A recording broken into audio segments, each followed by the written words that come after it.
So what is Bootstrap? It's an open source framework that you can use in your own web applications, websites. It's composed of CSS and Less. Less is a language for writing program-like facilities in CSS. But as far as you're concerned as a consumer of Bootstrap, you're just going to be using the style sheet, the design of Bootstrap. It also includes JavaScript components to help you do some common features like carousels, like styling of buttons. It's modular and skinnable, which means that you can use the components you want out of Bootstrap, as well as being able to change the way that Bootstrap looks and feels. And we'll see how that works. And the focus here is to have Bootstrap help you solve the 80% of common design metaphors you're going to see in your web applications. So a bar for navigation through the website, breadcrumbs, panels, thumbnail images, etc. It wants to support all of that. It doesn't want to decide how to design your entire website, but take the 80% of commonality that every website seems to include and provide solutions for doing those easily. Let's get started by adding Bootstrap to our web app. Back in Visual Studio, the first thing we're going to need to do is to add Bootstrap to our list of client-side dependencies. So that means opening up Bower.json again. And we're going to add Bootstrap as a dependency. And we'll go ahead and use the 3.3.5 version. Though when you view this, there may be a little bit later of a version. There will be a Bootstrap 4 coming out in the next few months with no clear release date. As of the writing of this course, Bootstrap 4 is in the alpha version, so we can see the components, but it's certainly not ready for production use. Once we've included Bootstrap, we can see that it's now in the lib folder, like our other dependencies. And unlike some of the other projects, this is going to include JavaScript, as well as CSS, and even fonts. So to use this, let's go ahead and open up our layout view. And I'm going to go ahead and add Bootstrap to both of these locations because we're going to use Bootstrap site-wide. So for the CSS, I will create a CSS link at the top of my layout. And notice that there's a Bootstrap and a Bootstrap theme. The Bootstrap theme is an optional component you can include that'll give you the default look and feel of Bootstrap. But you also always need the standard Bootstrap CSS. For us, we're going to use something else later to theme it, so we're not going to include that theme. We've also included the theme before our own CSS because we want to be able to customize what the Bootstrap looks like. And CSS documents are applied in the order that they're included here, so that our site CSS can now override the Bootstrap CSS if we wanted to. Let's go down to the bottom, and again, before our site.js, I'll include a link over to the Bootstrap distribution JavaScript. Now, even though there's some other files included in Bootstrap, we don't have to incorporate them into our layout because the CSS or the JavaScript are going to be referencing in those.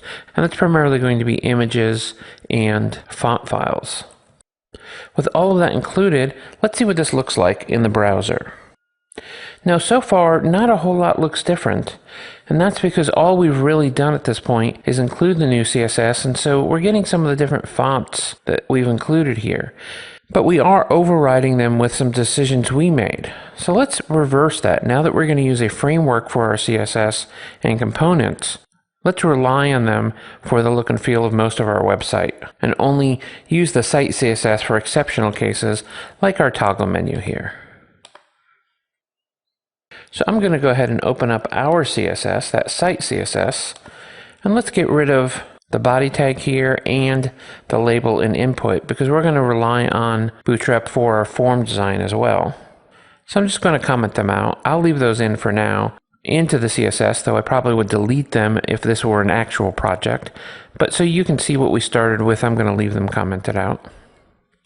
And if we show the site again, we'll see it's changed a little because we're now relying on all of the look and feel to be dependent on Bootstrap. And we're going to add some things to improve the look of our website in a minute using Bootstrap. Let's start with that toggle menu as just sort of a starting point. In our layout form, we have this toggle menu that we're using to show and hide the form. And one of the first things you'll find out about Bootstrap is that it uses a number of classes to decorate the UI to describe the kinds of formatting we want to do. And one of the first things that people run into is the button class, the BTN class. If we add the button class to our existing button, this toggle menu at the top, when we refresh, will take on the look and feel of a built-in button.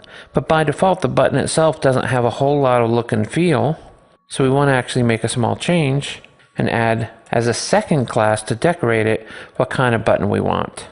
And let's say primary button. There are colors inside of Bootstrap that describe the different kinds of basic colors that are supported. Danger, default, primary, success, info, and warning. And they all represent themed colors for different sorts of opportunities. So let's start with primary, as this is going to be a bold color for our button. So we can see we have the now look and feel for a Bootstrap button. We're getting the mouse over experience for it, the rounded corners, and it looks like a standard button. But this blue color is what is defined as the primary style color that's used within this current Bootstrap theme. If we change this to something like success, which normally is a green light color, we're going to see that will change as well. And let's take that same idea and color what's in the footer down here. Let's go ahead and wrap this all in a paragraph. And then we'll use our text primary to tell it how to describe that color. You can see it's now that same blue, though because we're on a black background, it's a little harder to see. And if we make this another color like warning, we're going to see it's an orange for warning, and you're probably not terribly surprised that danger ends up being a reddish color. For our case, let's go ahead and just leave it as primary for now. But we can see that the same color schemes for the different sort of colors is one of the ideas you want to kind of get your head around in Bootstrap. Let's go back to our button for a moment, and I'm going to make this button primary as well. And I'm going to add another modifier here called button SM for small. Now we have the standard size button, but when I refresh, we'll see this button gets smaller. The text inside of it gets smaller, and the literal size of the button gets smaller. We can do the same for LG for large to make a really bold, in-your-face button. And again, these are some common ideas that the small and large, the SM for small and the LG for large, are common metaphors in the classes you're going to use to style your website. I'm going to take this out and leave the button to be a standard size button for now, but I wanted you to see how that worked. Another one of the things that it has built in is a set of fonts. And instead of the fonts being special text that we might want to use, they're actually icon fonts. And they've mapped these icon fonts to classes. We can do this by using a I tag, which used to represent italic, by specifying the text that's a voice or a mood. But we're sort of overriding its basic meaning and actually using it as an empty tag to say this is where an icon goes, and I'm going to use the class to represent what icon to show there. And it uses a class called glyph icon and then glyph icon with a certain name for the different kinds of icons that are supported. In our case, we're going to use glyph icon chevron left. It's going to create a little left angle bracket right before the toggle, so we're giving a visual indicator of what we want. When we refresh it now, we can see we have that little icon now shown there. In fact, for me, I don't think the word toggle is important anymore, so I'll get rid of it. So now we have a little just icon button, which you'll see in a lot of different places. And of course, this still works. But as soon as we click it, it's getting rewritten. Before we fix this, let's talk about something. I'm showing you Bootstrap 3 in sort of the end of its life cycle. Bootstrap 4 is on the horizon, and in the next 6 months or so, most of us will be moving to Bootstrap 4. If you've used Bootstrap in the past, you may have experienced the pain of going from Bootstrap 2 to Bootstrap 3, which was a big monumental change. Lots and lots of changes happened. But between 3 and 4, the changes are going to be more subtle. There's a few things that are coming and going, and I'll actually have a slide discussing which ones are coming and going in a minute. But one of the more important ones I want to talk about are these glyph icons, because these glyph icons are actually going away. And they're going away because there's actually a much better alternative, something called Font Awesome. It's an open source font for doing icons and doing some other things, even things like animated icons, which are not uncommon. So we're going to replace this with actually the font awesome icons because it's just a better solution. So let's go back to our Bower and let's add that in addition to our Bootstrap. It's just called font-awesome, and it's their 4.4 version. That is the current version. And like Bootstrap, we also need to include a CSS style sheet. And unlike Bootstrap, it doesn't require JavaScript to run as well. It's just a set of CSS. So how is this different from the glyph icons that Bootstrap supports?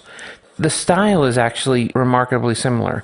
It's still using an I tag and still using a decorator class like the glyph icon here, and then a descriptive class for what I want to show, except it's FA for font awesome.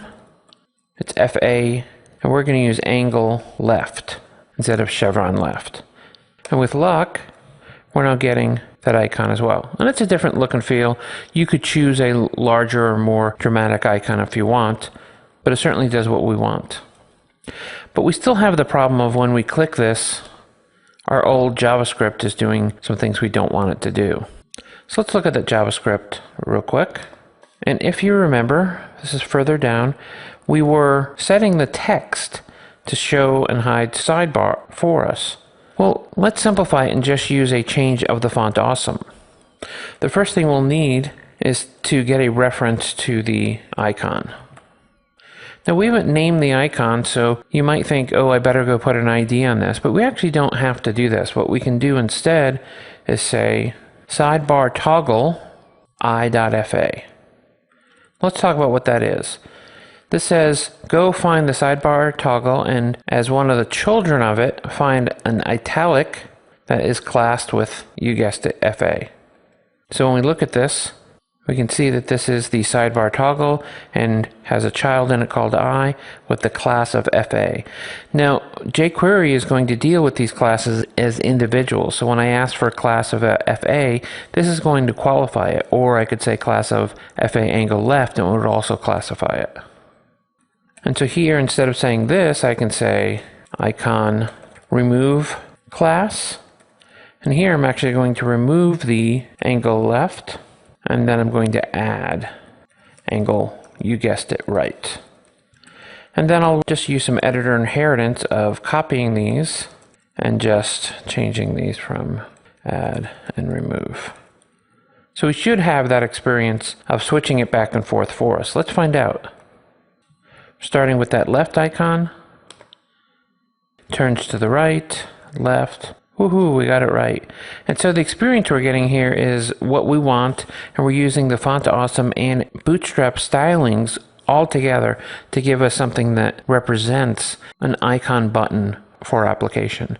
This is sort of the tip of the iceberg of what Bootstrap can do for us, but let's delve into some more demos of how we can use it to style our website next.